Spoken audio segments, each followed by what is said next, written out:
नमस्कार, आप देख रहे हैं देश रोजाना। मैं हूं बेनजीर हाशमी। खबरों की शुरुआत करेंगे दिन भर की कुछ ताजा सुर्खियों के साथ, फिर बात करेंगे हरियाणा की खास खबरों की।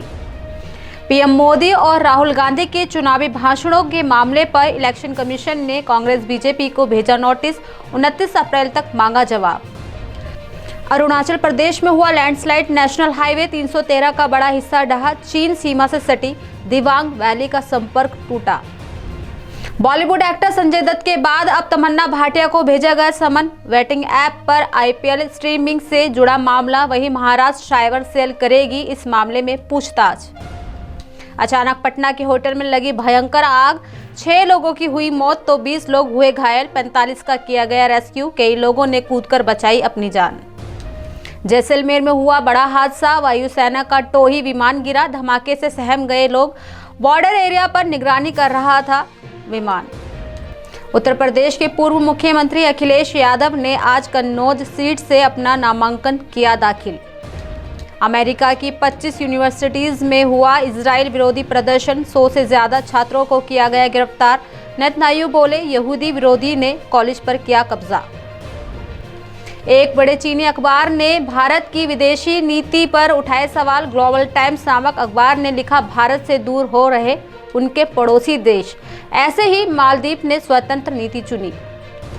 विदेश मंत्री जयशंकर ने पश्चिमी मीडिया की निंदा की। आपको बता दें कि हैदराबाद में एक कार्यक्रम के दौरान अपने संबोधन में जयशंकर ने कहा, पश्चिमी मीडिया भारत के चुनावों में अपने आप को पॉलिटिकल प्लेयर समझती है।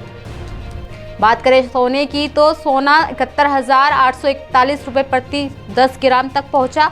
वहीं चांदी 80,576 रुपये प्रति किलो बिक रही। लेकिन आप कैरेट के हिसाब से देख सकते हैं सोने के दाम।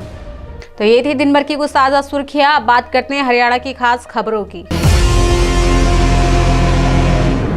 लोकसभा चुनाव के लिए टिकटों के बंटवारे के बाद से कुलदीप बिश्नोई पार्टी नेतृत्व से नाराज चल रहे थे। दरअसल पहले भव्य बिश्नोई को मंत्रिमंडल में शामिल नहीं किया गया, इसके बाद लोकसभा में उनको टिकट भी नहीं दी गई। और तो और पिछले 25 दिनों के भाजपा प्रत्याशी रणजीत सिंह के प्रचार में एक बार भी नहीं आए। वहीं हिसार लोकसभा सीट से टिकट न मिलने से नाराज चल रहे कुलदीप बिश्नोई से वीरवार सुबह हरियाणा के मुख्यमंत्री नायब सैनी उनके आवास दिल्ली मिलने पहुंचे। इस दौरान उनके बेटे भव्य बिश्नोई भी मौजूद थे। मुलाकात के बाद सीएम ने कहा कि कुलदीप बिश्नोई ने नाश्ते पर उन्हें बुलाया था। साथ ही कहा, भाजपा एक परिवार है, कोई नाराज नहीं है। आपको बताते चलें कि हिसार लोकसभा सीट से भाजपा ने रणजीत चौटाला को उम्मीदवार बनाया है। कुलदीप भी लोकसभा का चुनाव लड़ना चाहते थे और वह टिकट की मांग कर रहे थे। टिकट ना मिलने पर उनके बेटे भव्य बिश्नोई ने सोशल मीडिया पर नाराजगी भी जाहिर की थी। इसीलिए कुलदीप ने हिसार में भाजपा के चुनाव प्रचार से दूरी बनाई हुई थी।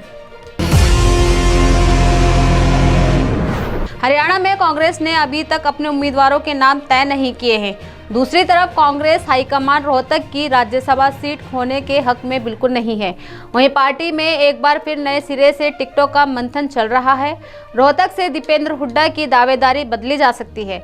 दरअसल बता दें कि भूपेंद्र हुड्डा, आशा हुड्डा और श्वेता मिर्धा हुड्डा के नाम पर चर्चा चल रही है। वहीं हरियाणा में कांग्रेस उम्मीदवारों की लिस्ट काफी चौंकाने वाली हो सकती है।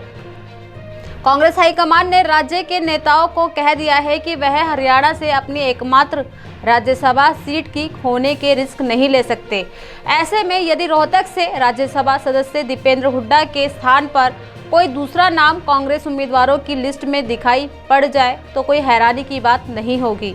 हुड्डा खेमा रोहतक में दीपेंद्र हुड्डा और भिवानी महेंद्रगढ़ के विधायक रावदान सिंह के सीटों के लिए पूरी तरह से अड़ा हुआ है, तो रोहतक में दीपेंद्र हुड्डा का टिकट कटने की संभावना से इनकार नहीं किया जा सकता।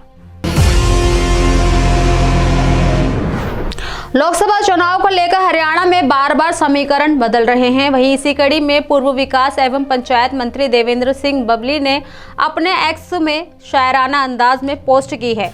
दरअसल जिसके अलग ही मायने निकल के आ रहे हैं। आपको बता दें कि पूर्व विकास एवं पंचायत मंत्री देवेंद्र सिंह बबली ने पोस्ट डालकर सियासी संकेत दिया है। उन्होंने अपनी पोस्ट में बेड़ियों को पिघलाने का जिक्र किया है। इस पोस्ट के साथ ही सियासी गलियारों में देवेंद्र बबली के जननायक जनता पार्टी छोड़ने की चर्चाएं गर्म हो गई हैं। गौरतलब है कि साल 2019 में कांग्रेस की टिकट नहीं मिलने पर देवेंद्र बबली ने जजपा की टिकट पर चुनाव लड़ा था। बताते चले कि 1 लाख से भी ज्यादा वोट पाकर उन्होंने तत्कालीन भाजपा प्रदेश अध्यक्ष सुभाष बराला को करारी शिरकत दी थी। बाद में जजपा कोटे से उन्हें विकास एवं पंचायत मंत्री बनाया गया था। वहीं अब देवेंद्र बबली के ही विधानसभा क्षेत्र टोहाना से आने वाले सरदार निशान सिंह कुछ दिन पहले ही जजपा प्रदेश अध्यक्ष पद से इस्तीफा देकर पार्टी छोड़ चुके हैं। ऐसे में अब बबली भी अगर पार्टी छोड़ दे तो टोहाना हलके की नहीं बल्कि फतेहाबाद जिले में भी दुष्यंत चौटाला और उनकी पार्टी के लिए करारा झटका साबित होगा। इनेलो के प्रदेश अध्यक्ष नफे सिंह राठी की आज से 2 माह पहले गोली मारकर हत्या कर दी गई थी, लेकिन अब परिवार का कहना है कि अभी भी उन्हें न्याय नहीं मिला। वहीं नफे सिंह के बेटे जितेंद्र ने प्रदेश सरकार और भाजपा को ही कटघरे में खड़ा कर दिया है।